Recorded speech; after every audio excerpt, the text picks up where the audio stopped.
Hi, everybody. Thanks for joining us today for the Pathwork of California monthly lecture presentation. Today, our topic is the fear of loving, and this is part of our series for 2024 on relationships. And hopefully, it's somewhat evident, self-evident, that the fear of loving is going to affect our ability to be in relationship.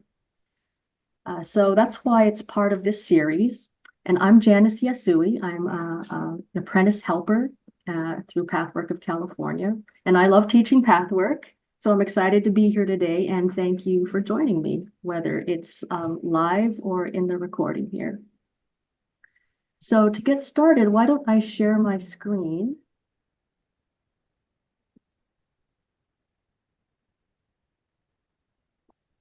Here we go. You can see my screen, right?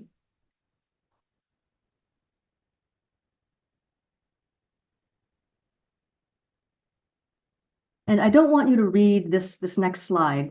I put this slide up here to show you that I read this lecture 72, and I distilled it down to eight main points. And so what we're going to do in this presentation is go through step by step through what I think are the 8 main points to understanding this lecture.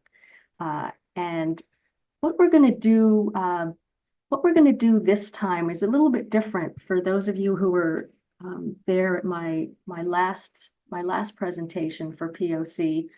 I spent a lot of time doing an exercise, which was good, but I actually didn't bring in a lot of the guide's actual words, and that's something I really like to do. So what we're going to do this presentation is do a lot of reading, and I'll have it up on the screen too if you don't have your lecture printed out. I'm going to show us some of the material from this lecture and talk about it, kind of like an old-fashioned lecture study. And then we'll do some exercises as we kind of step through some of these topics. And then, we don't always do breakout rooms, but I find they're valuable, at least every now and then. The class is sort of small today, so maybe we'll just have one big breakout room, and we won't record the breakout rooms. And then, yeah, then I'll leave you with some final thoughts. All right, point number 1 of 8. So the guide talks about this on the first page, and love is a true but lofty ideal across all religions and philosophies, but it remains abstract and inaccessible until we explore it for ourselves. So this is my digest of this point.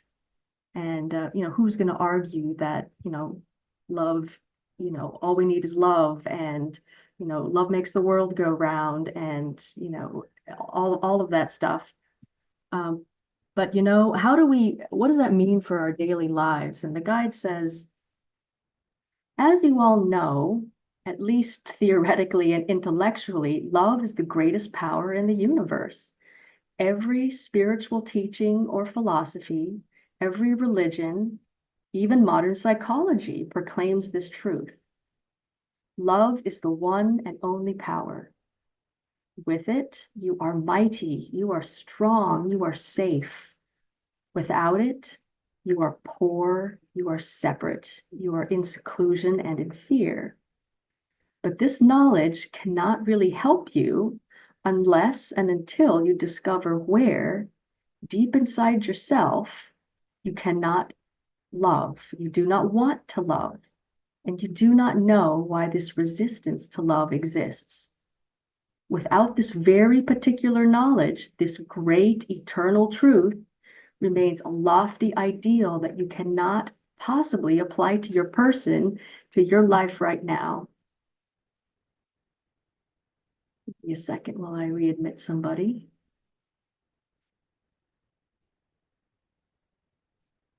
So, there we have it. love's this great thing, but what does that mean in our nitty-gritty daily lives?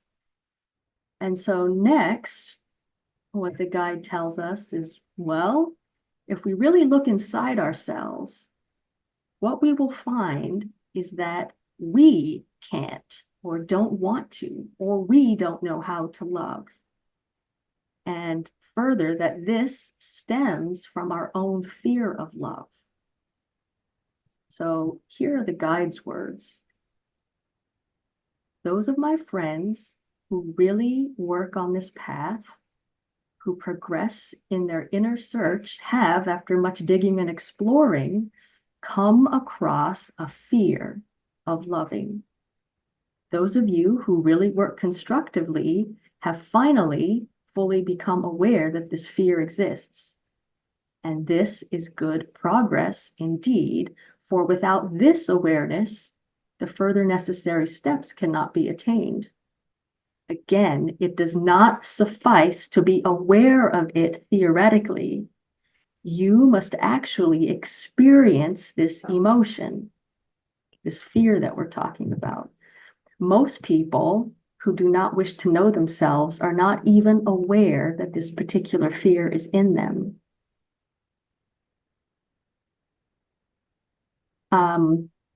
So I guess before I give you my example, what I want to make sure people understand so that we're tracking here is that, there are parts of our lives that flow really well, where there's harmony and we get along with people and things go well.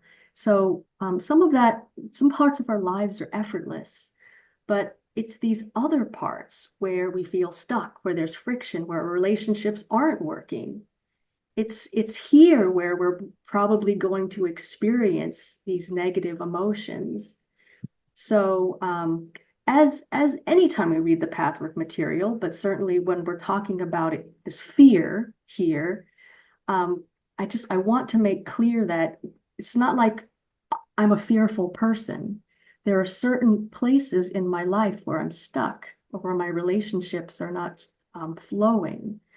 And it's these places that we're talking about here in the lecture, and where we're going to be looking for examples and doing this exploration. So I just wanted to make that clear so it helps to be more relatable. And so with that, I'm going to give you my personal example, and I'll give you my personal example.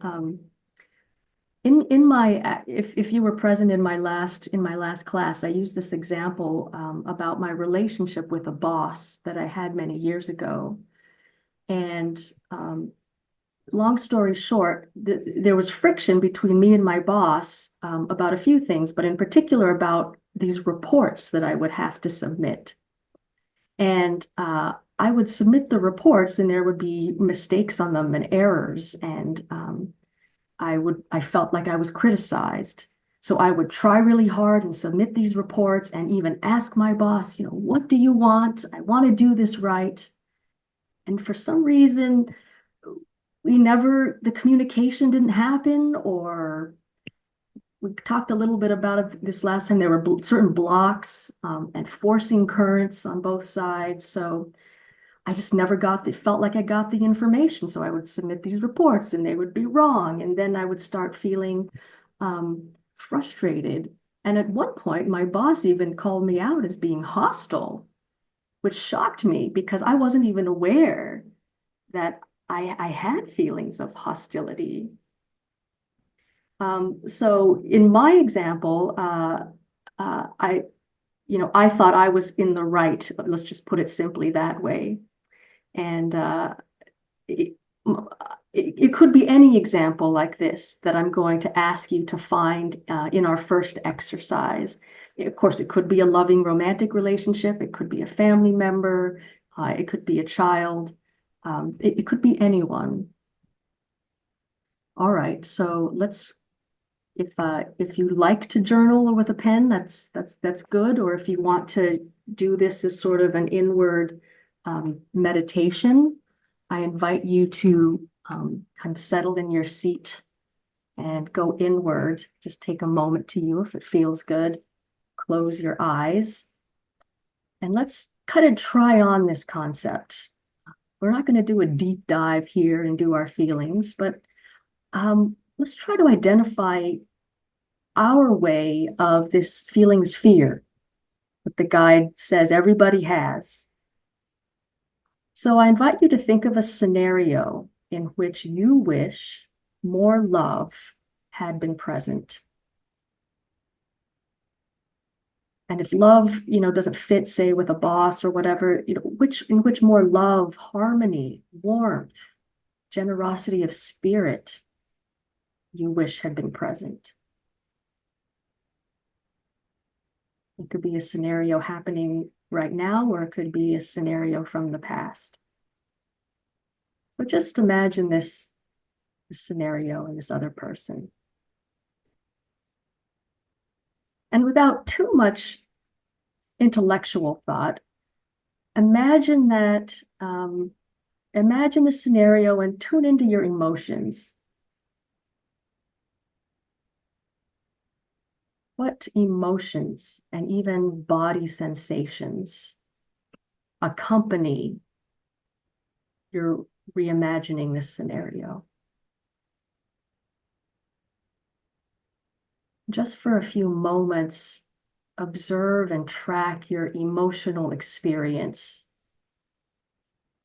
and not label anything or analyze or explain it. Just kind of track your inner landscape right now.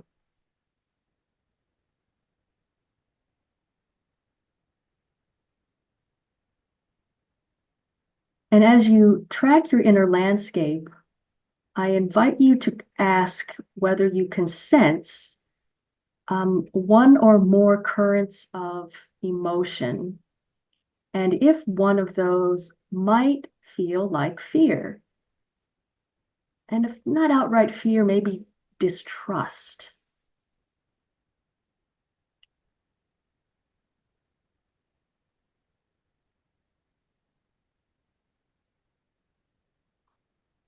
And take a couple deep breaths as you observe this inner landscape and possible current of fear or distrust.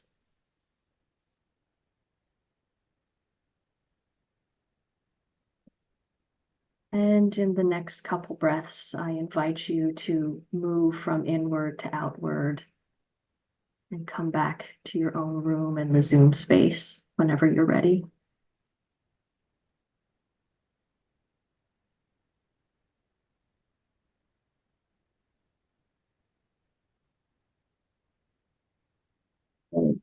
So that was our first exercise, and let me move on with the presentation.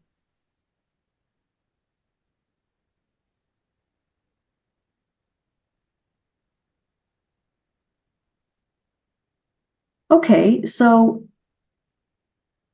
let's assume that the guide says we have some friction or disharmony, in part because there's some fear inside, and we actually fear love. And we fear love in certain contexts because we have misguided views of love, at least in this particular scenario. And these views are misguided because we formed them earlier in life and they're still with us. And I know I repeat myself when I teach, but I want to just remind everybody, sort of a core pathwork concept is, when we're children, we have a physical body and it grows up, and we can see it everybody can see it. We can see it, we grow up physically and we mature.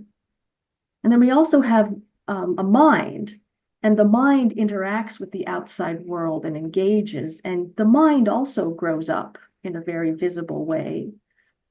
But our emotions, most people in societal context don't have the ability to express, see, or even be aware of their emotions so that their emotions can come out and similarly evolve and mature. So for most of humanity, our emotions stay hidden. And because they're hidden, they stay in this earlier, more immature, the guide says, or we could think of it as a more a younger place within us. So when the guide suggests that we're immature or that, you know, we have childish attitudes, it's really this emotional condition that never really got expressed earlier in life. So in this case, we're talking about a condition where the fear of love came in. And this is what the guide says. Immaturity causes unreality. The child in you requires an unlimited amount of love. This child is as unreasonable, as void of understanding, as demanding and one-sided as all immature creatures are. Its impossible wants are to be loved by all, to be loved totally, and to have every wish gratified instantly, and to be loved in spite of its unreasonableness and selfishness. In this very factor lies the answer to why you are afraid of loving. Since the child in you desires complete surrender, for example, of the other person, being so sure that this means love, how can it help but resist total surrender of itself, that is, to another person? The child in you makes you wish to reign supreme over those who are supposed to love you, thereby becoming hardly better than submissive slaves. So I know this, you know, again, immature, you know, childish, you know, submissive slaves. This is really strong language.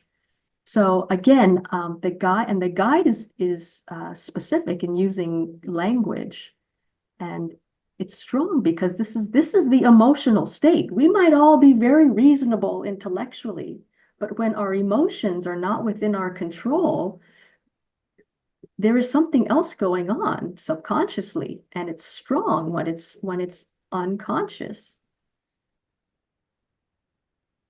So to help make this a little more tangible, here's my example. So in this scenario with my boss, right, I wanted to submit the report. I wanted to be loved. I wanted to be approved of. I wanted to do it perfectly. And for whatever miscommunication or friction that, you know, we had, I was not getting that. And I thought I wanted to do the right thing, but in the context of this lecture and in the context of my emotional state, I was really asking my boss to surrender to my will. I wanted what I wanted in this case, and I wanted her to approve of me. So in this sort of kind of hard emotional demand of my boss, in this way, I was demanding my boss be submissive and surrender to me. So that's what the guide means in this case. Although the language is strong, it certainly has application if you really kind of work it here.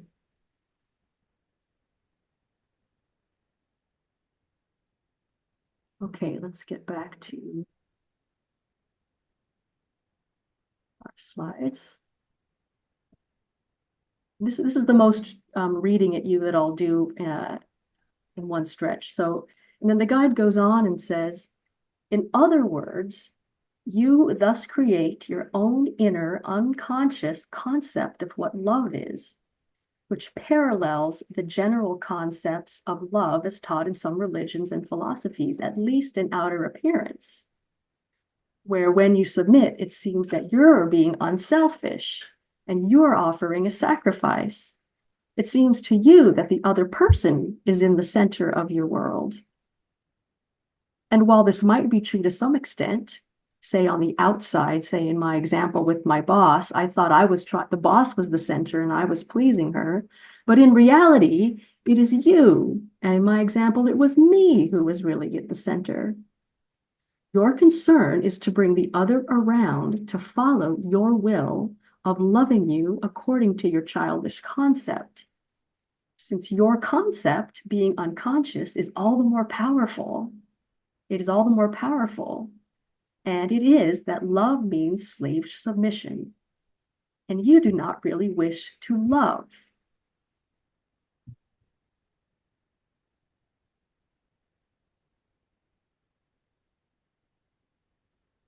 I think I went through enough of my example there that it got the point across. All right, so our next point is, okay, so the misguided view of love is really more about submission. So we're teasing out, we have this fear of love, but what are we really afraid of? We're afraid of submission. This notion that love is getting others to submit to you or expecting others to want you to submit to them. This is an immature view of love that is rightly not to be trusted. And so this is the root of the fear of love that the guide is talking about. And as the guide says in the quote down there, it is this sham that frightens you, never the real love. And I wanted to point out that, it could be our own submissiveness that frightens us, or it could be the other person. Like, even if we're in control and the other person is submitting to us, that doesn't feel right either. This shows up as friction or feeling off or just not trusting the other person or feeling hostile for no reason. So, we may not be conscious of what's going on, but if we just have a sense that we don't trust the other person, the guide is saying that this is what could be going on. And no, we shouldn't trust demands to submit, whether they're from us or anyone else. And another clue that you're doing submission rather than love is that you notice either or thinking or feeling, black and white. It's my way or your way. I'm right and you're wrong, all or nothing. And once again, most of us have mental capacities that are capable of subtleties and complexities and seeing the big picture and seeing gray area. But it's our emotional capacities that have not grown up yet. And so it's the emotional capacities that we're talking about that feel so strong sometimes, black and white. It's now or never. I need my way now or never. It's my way or your way. It's dualistic. And as the guide says here on page 2, the child wants either the great height, the final goal of love completely, or, it's nothing. I either have love or I don't. I either give love or I don't.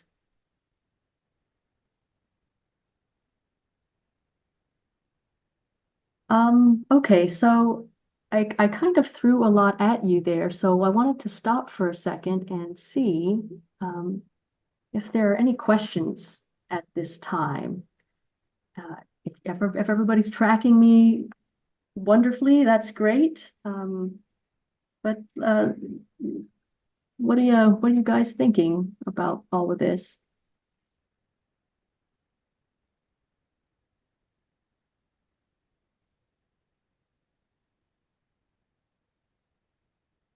Or if it's tracking, that's great too.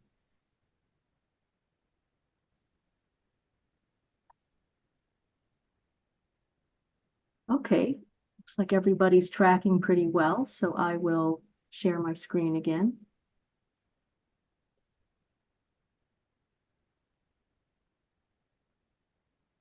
All right, so here's what we're going to do. I kind of shared a little bit about my example, about my relationship with my boss. So I'm going to ask you to, I guess I didn't really need to share since I want people to go in. I'm going to ask us to try this exercise on where we're reversing or revising our vision in this scenario.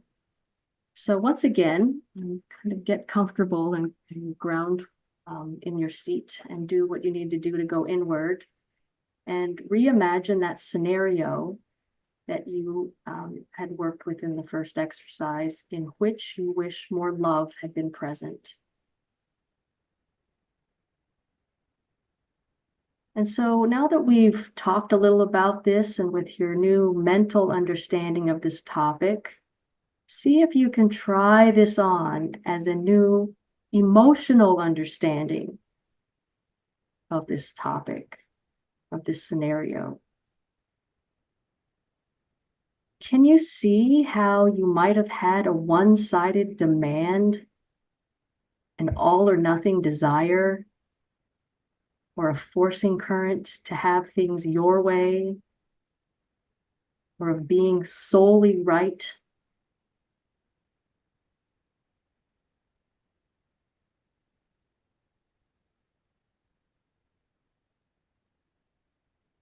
And if you thought you were acting lovingly, or whatever action that was expressing, so if you were proper or dutiful, or whatever submissiveness would have been, if you thought you were acting lovingly, but the other person did not react as you wanted, can you see how you thought the other person was at the center, but in reality, it was you who was at the center of this scenario?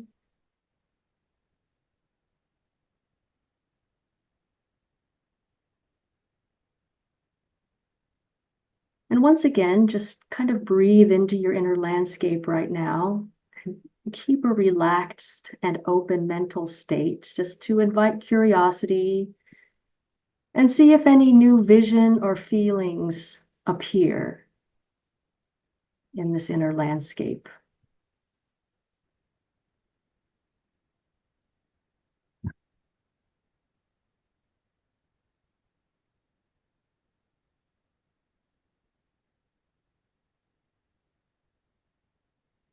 And again, take a couple more breaths, and whenever you're ready, come from inward to outward and back to the Zoom space where we will continue.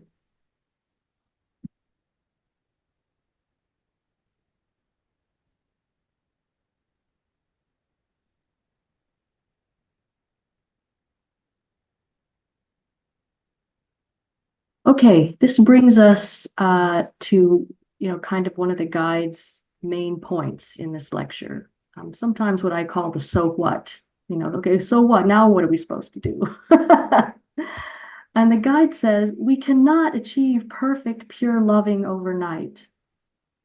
We can't expect ourselves to do it, and we can't expect other people to do it. So the first step toward a more loving relationship is to simply let the other person perceive of you as they wish.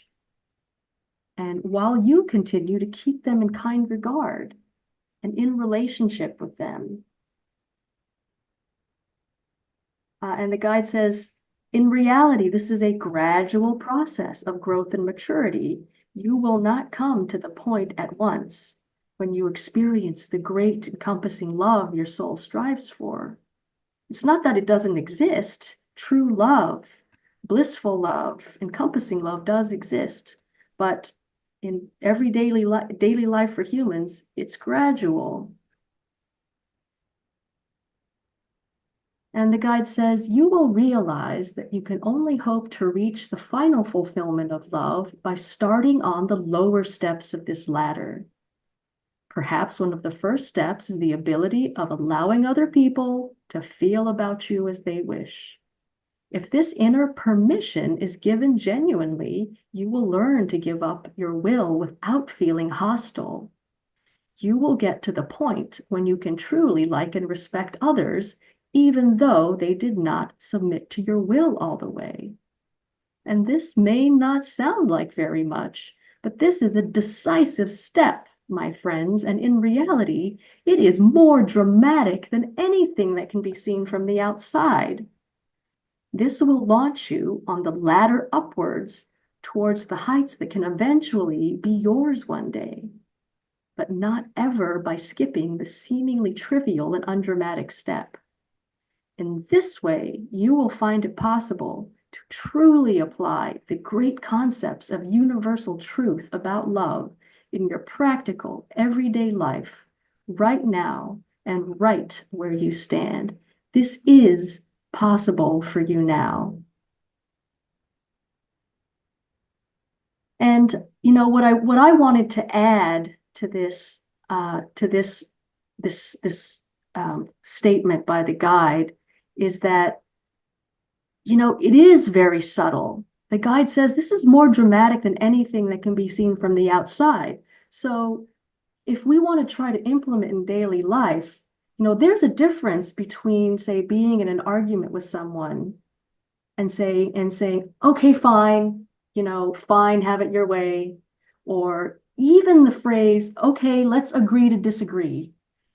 It's a chat, it's an invitation to see whether is there still a wall between you and the other person, or even a wall between you and your own feelings? Do you just say, I'm done, okay, I'm done with you now, I'm done with the situation, I'm going on with my day. So it's this subtle difference. It might not look different on the outside, but what are you doing on the inside?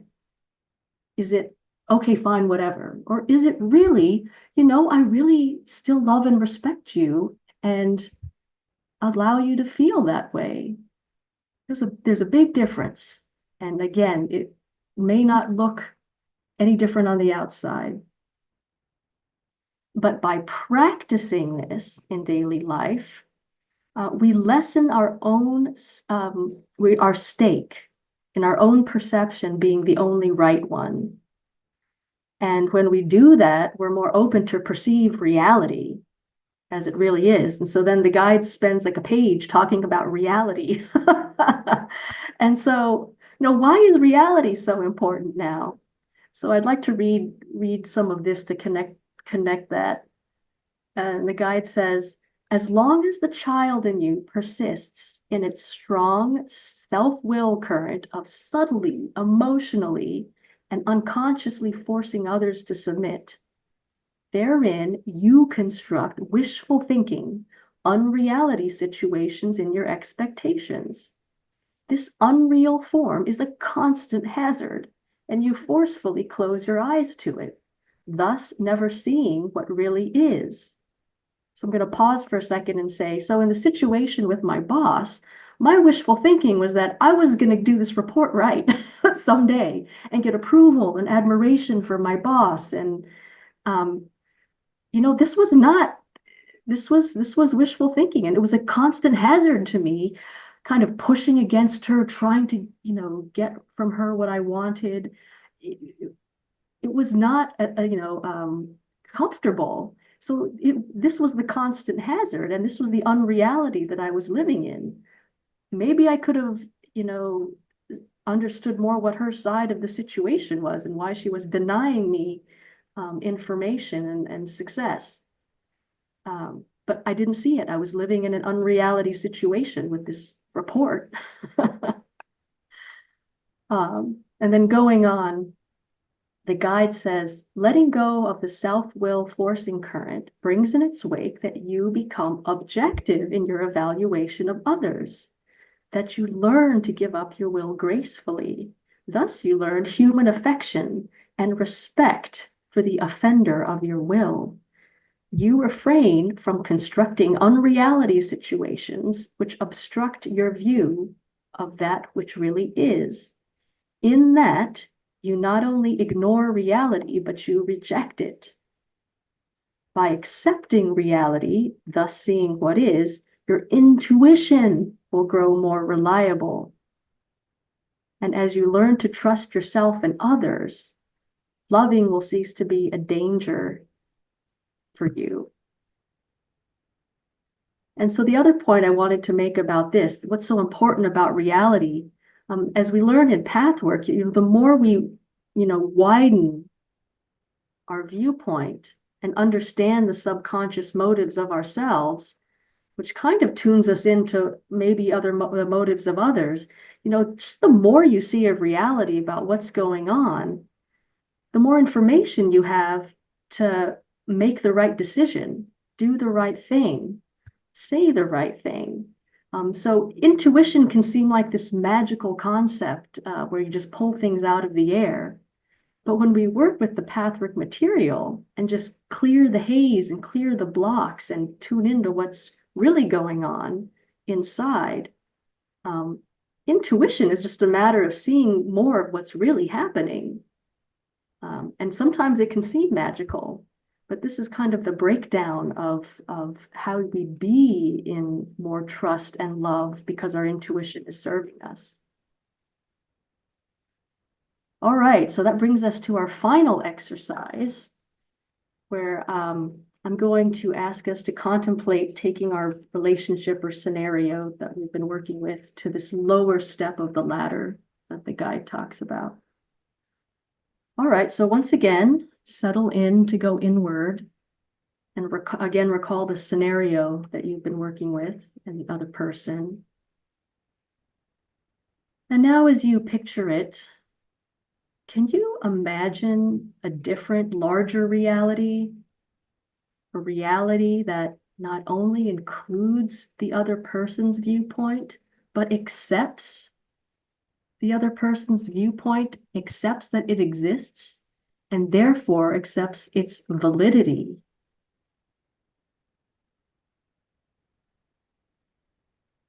Can you allow the other person to feel about you as they wish?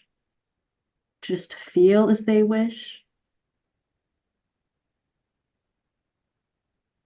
Can you do this without feeling hostility or with less hostility or less frustration?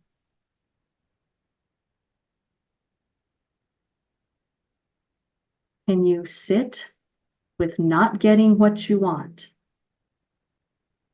with equanimity?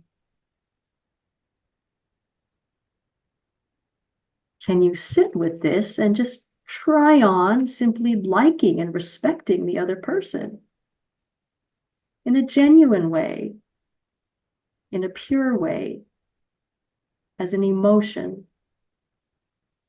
knowing that this is the lower step of the ladder?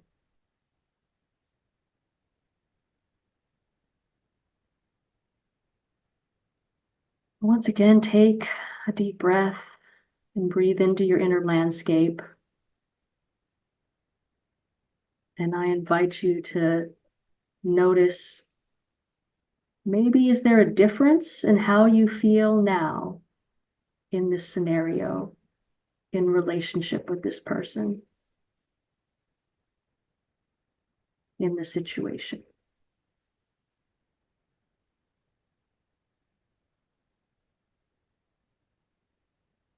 And in the next couple breaths, come out of your inner space and back in the Zoom space in your own time.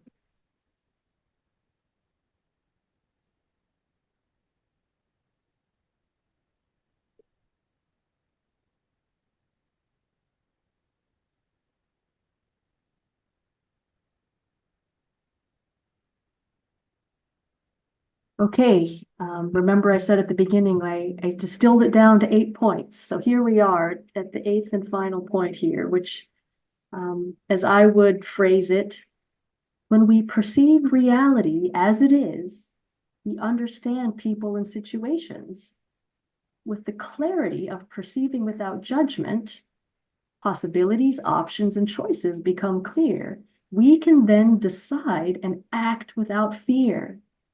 More importantly, we can love, or at least remain in relationship without fear.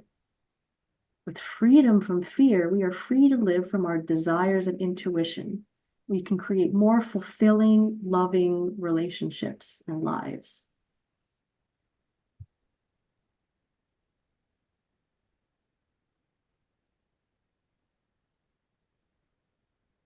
Okay, so I'm going to stop sharing and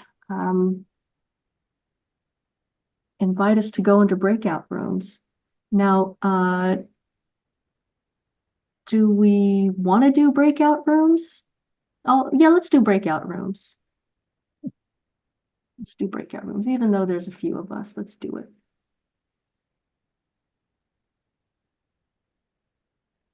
And before I do that, I guess the reminder about breakout rooms is that it's really an opportunity for each of us individually to crystallize in language how we've been working with this material.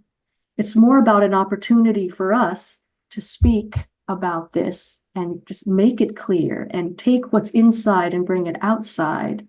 And of course, it's nice to have support and affirmation from the group. So that's great if that's there.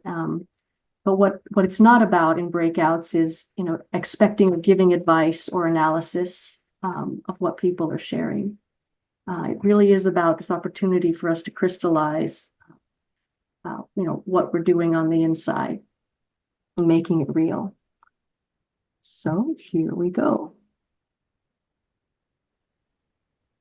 Thanks for joining us for this presentation on the fear of loving. If you're watching this replay, you didn't get a chance to participate in the breakout rooms. So I suggest if you learned something from this presentation, or if you found something interesting, just go ahead and tell a friend about it, and you'll get the benefits of the breakout room that way. Also, after the breakout rooms, I did a little final thoughts sharing about what I consider an extreme positive example of this fear of loving, or rather loving without fear. If we can do it and bring it out into the world, I think amazing things can happen. And the example that I shared was, I couldn't stop thinking about this documentary that I saw a few years ago about the civil rights leader, John Lewis. And among other things, what I learned just very visually by watching this documentary was how the nonviolent civil rights movement employed some of these pathwork concepts that we were talking about today, of very deliberately practicing, as a matter of fact, ahead of time, love for what might be considered adversary, or love for the people who are not treating you well or doing your will, certainly.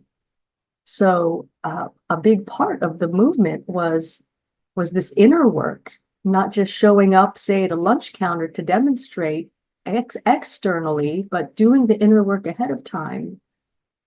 And after watching this movie, it was my conviction that the success of the civil rights movement back then at least had partly to do with the way they went about this, and the inner work that was done, and the love that was brought, even in subtle ways, to the demonstrations back then. And so if these principles could be employed in that way back then, just think, what could happen if we employed them more in our very polarized political climate today. I don't think anybody can argue that the sort of the tension and the political violence, even war that we see around the world, hasn't gone away. So what could we learn from the power of love without fear when we do this kind of work individually, and then the power it could possibly have when groups of people do it. And that's all I've got. Thanks again. If you're interested in watching more presentations from Pathwork of California, check out more on our YouTube channel, check out our website, and check out the international Pathwork website as well, where you can read all the lectures and see events going on. Thank you for watching.